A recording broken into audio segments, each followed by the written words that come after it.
The next paper is titled Successive Refinement, deals with low power. So an approach to decoupling front-end and back-end power intent. The authors of this paper are Kavya Kotha and Rohit Kumar Sinha. And this paper is from Intel Technology Pvt Ltd. So over to the presentation. Hello everyone, myself Kavya and Rohit Kumar Sinha from Intel India are here to share our learnings on successive refinement and approach to decouple front-end and back-end power intent. Before knowing about successive refinement, let us see why we are going for this. If we see IEEE 1801 UPF, it actually follows implementation approach, but there is a limitation with this approach. So let us see what is the problem with the implementation-based methodology. This methodology enables early verification of power management architecture before any implementation decisions are made. But at the early design stage, we are not sure about the process technology we are going to use for the system.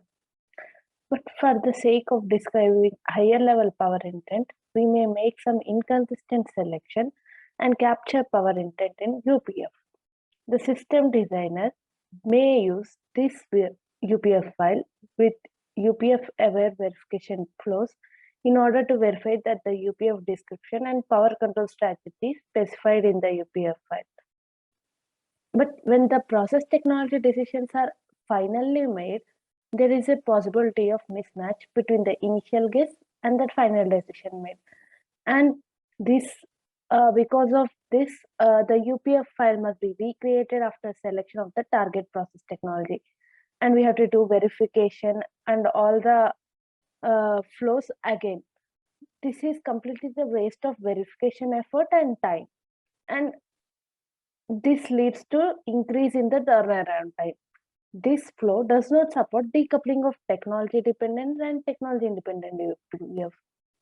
Another problem we see with this methodology is IPs are we know that IPs are reused either in different systems or in same system but different generations or of or particular system or in same system n number of instances may be configured in n different ways. Like our IPs also can be used in like different target technologies. So what I want to say is, if IP UPF contains implementation details, it should be regenerated based on customers' usage. And with this, we cannot ensure the efficient verification and usage of IP. So what we want to say is, information about power management does not all become available at the same time. And therefore, it is necessary to adopt a methodology that allows for incremental specification of power intent as design evolves. So that is why we have this IEEE 1801 2018 UPF, which is also known as UPF 3.1, has come up with a methodology called successive refinement that supports incremental specification of incremental specification of to improve productivity of IP and reduce IP integration turnaround time. Here we need not provide all the information at the same time. Like we can provide or we can add information as design evolves.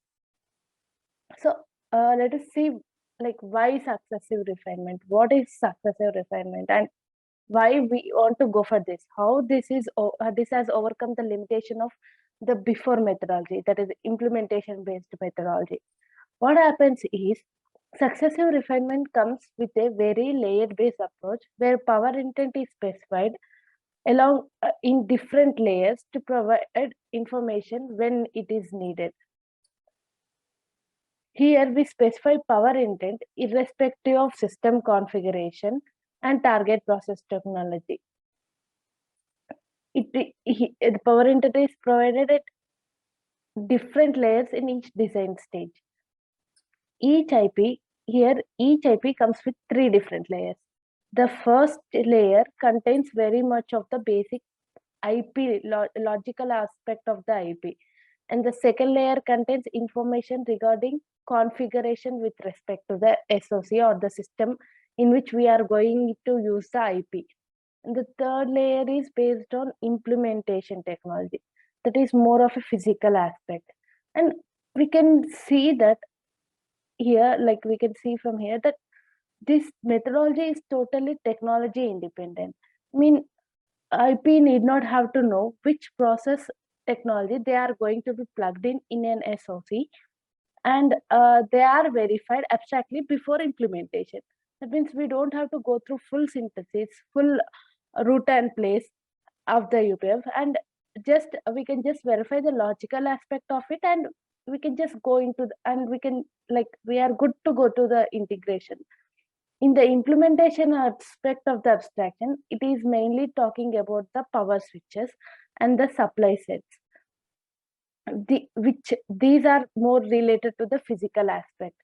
And at IP boundary, whichever constraints are needed, it captures them without any information of where and how it is configured and in an SoC, and how in which technology it is implemented.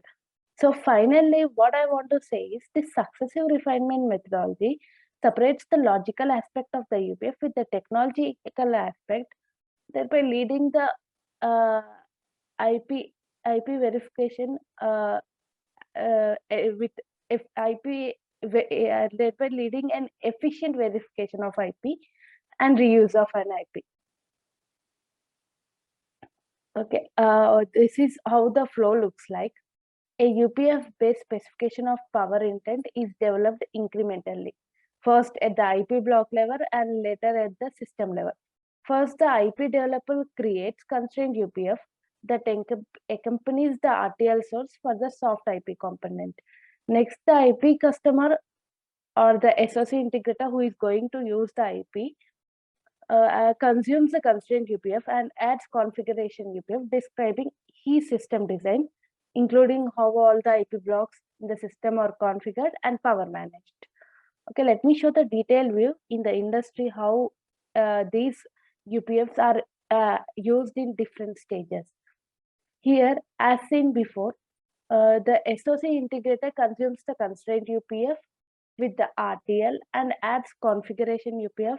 And these two, which is also referred as golden source, as you can see in the before diagram, is used for logical verification and also further used to refine implementation details parallelly. You can see here parallelly it is used for verification and to do implementation too. This further refined specification may then be processed by synthesis tools to produce a netlist and optionally update UPF file list accordingly. Now, let's see the three layers of UPF briefly. The constraint UPF, it contains the power intent essential for the IP. It typically defines the power interface to the block and power domains within the block. This specification also typically includes constraints on the use of block in a power managed conditions.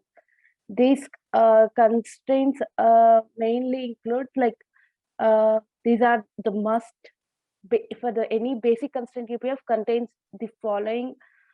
These are like atomic power domains, isolation and retention constraints, basic power states without any supply related information, and supply set without any function information. Let us see each of them briefly, like with some examples. The first contains the atomic power domains. This defines the basic power domains, fundamental power domains that are used in the IP, and these are atomic power domains, which means these cannot be partitioned further. It also provides isolation and retention constraints, not the strategies.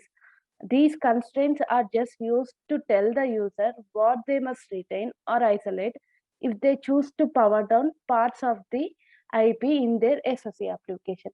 Like if you see the second example, the set port attribute ports an variable DSU clamp 1 is clamp value 1. This means that the ports that are under the variable that comes under the tickle variable DSU clamp 1, if used in the SoC application or system application or configured in the system application, then the clamp value that should be used should be 1. Now next comes the power states. These are fundamental power states and does not contain any voltage information. These contain like legal power states of the IP block power domains. It also contains the IP supply set information without any function information. These are all provided by the constraint like IP provider without any knowledge of how they are used. And the next comes the configuration UPF. The configuration UPF file defines the power intent needed for the IP consumer system design. Like for each instance of IP, the configuration UPF loads the constraint provided by the IP, the constraint UPF. And the rest of the configuration file specifies the details about the power management schemes that are used by the system when it is configured, like isolation and retention strategies for if they want to shut down a power for the ports of IP. And this configuration tool is used by the verification tools to check that these details are consistent with the constraints applied to each IP instance. And configuration UPF is also used by the simulation tools as they doesn't require any implementation details. These are some of the common aspects that are covered by the configuration UPF. Composite power domains, which are not which can be partitioned by the system. These are power domains, these are not atomic power domains. And the next, logic expressions, power states, isolation and retention strategies. Let's see them briefly in the next slides. And the first thing that is covered, that is provided in the configuration UPF is the design ports. IP design ports that the system want to control are added using create logic port, create logic net, and these are connected using connect logic net. Here these connections are not physical, but these are just for the current scope verification purpose. We create them using the logic definitions. And the next thing that is specified in the constraint file is the isolation and retention strategies. Configuration file is the isolation and retention strategies. The constraint UPF file specifies the clamp values that are safe to use if the design will have isolation cells between different power domains. Whereas in the configuration file, any isolation strategy must specify clamp values consistent with the specifications in the constraint UPF. Similarly, the retention strategies. The constraint UPF specifies which state elements must be retained if the user decides to make use of the retention in his power management schemes. And the configuration UPF file specifies the retention strategies to be used for each power domain. And going next, let's talk about the third and the final layer of the UPF. This is where the technology specific implementation details are provided. Here you will define details based on your process node, and based on your foundry. You will define, till now you don't know what are the power switches, what will be the voltage values. In this implementation UPF, you will provide these details. For example, the first thing here we define is we create a supply network, and that will be created using these definitions: create supply net, create supply port, and connect supply net, so on.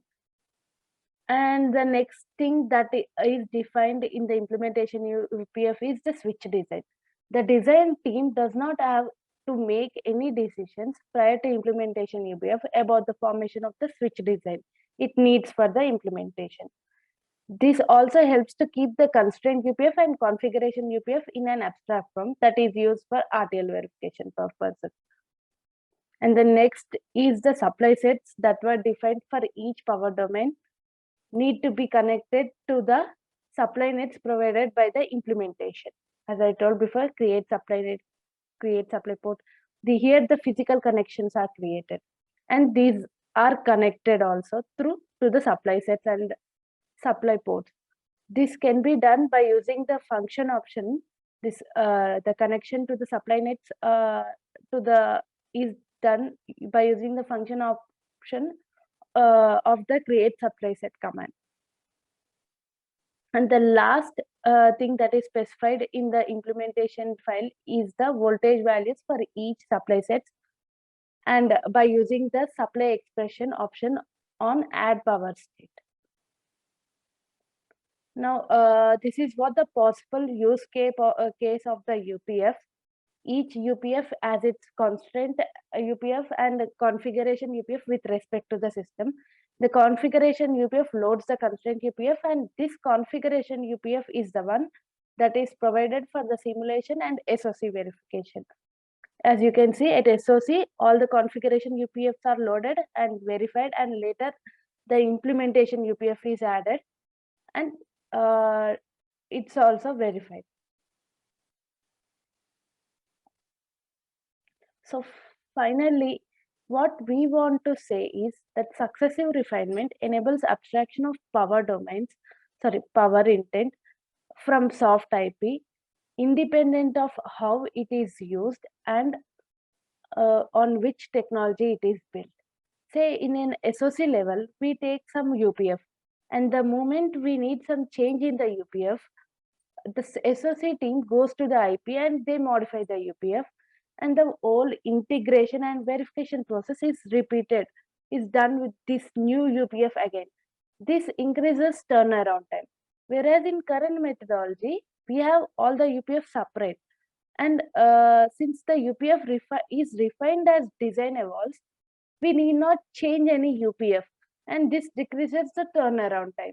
This methodology decreases the risk and has more successful usage of IP because of separation of technology dependent and technology independent power intent.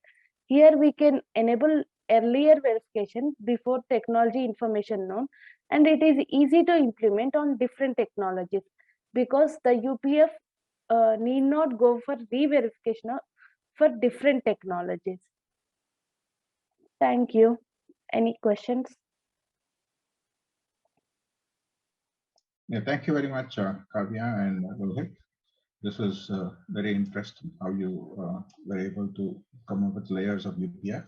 I have a couple of quick questions. First one is, when you have these 3 layers of UPF, can you say something about the consistency of these 3 layers? When I say consistency, is it possible that I could do something inconsistent so that it doesn't make sense of the final layer, or are there checks for this, or it's not possible based on the proposal that you've given? I didn't get your question. Can you clear it? Like you're refining the UPF as you go forward, right? Now, how do you know they're consistent as you move forward in the project? Okay. So let me answer. For example, the IP, which is a constraint UPF and which delivers the configuration UPF. So configuration UPFs are the one which flows together with the SOC and it is modified. But IP constraint UPF is very much golden. It is not to be touched. Okay. So this is how you handle. For example, the golden UPFs are coming from IPs and that is not modified at all. So only incremental updates and modifications are done based on the SOC configurations and requirement. I see. Okay.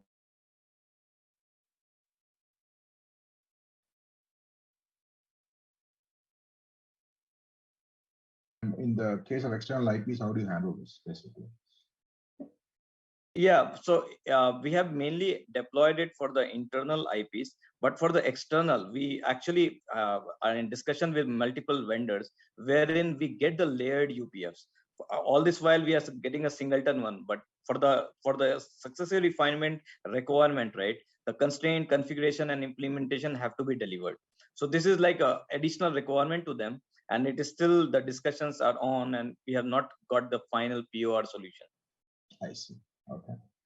And now also one other question on this is more a verification question. So when you run simulations or regressions, these as you go through these layers of IPs, the UPFs, do the tests have to take this into account in any way, or the tests don't change the regression steps basically? See, as long as the hips and all right, for those the test will change because the behavioral UPFs will be different. But Yeah. the SIP UPFs are going to be exactly same how it flows in the implementation flow, wherein you have the layered base, we load each configuration, constraint, and implementation UPF and hand it over to the test environment. Okay. Okay. Okay. So one last question on consistency. I think this is from the audience. The question is about the clamp value constraints was the implementation cell clamp value. How do you ensure consistency of those things, right? So that's another question. Yeah. So all the IP UPFs, right, which actually hands over, the only information what it provides is the how it has to be clamped when it integrates to the external world. However, when we develop the constraint UPF for the SOC, we handle through what isolation polarity, what clamp values. So those are SOC owned. IP only provides when it separates the output port, how the clamping must be done. Fantastic. Fantastic. Okay. Very good. So thank you so much, Rohit, for taking these questions, and Kavya for the presentation. So with that, we conclude this session and the track. So I think we have a next probably a 10 minutes break now that we're 5 minutes behind, and there's a panel coming up at 11:30.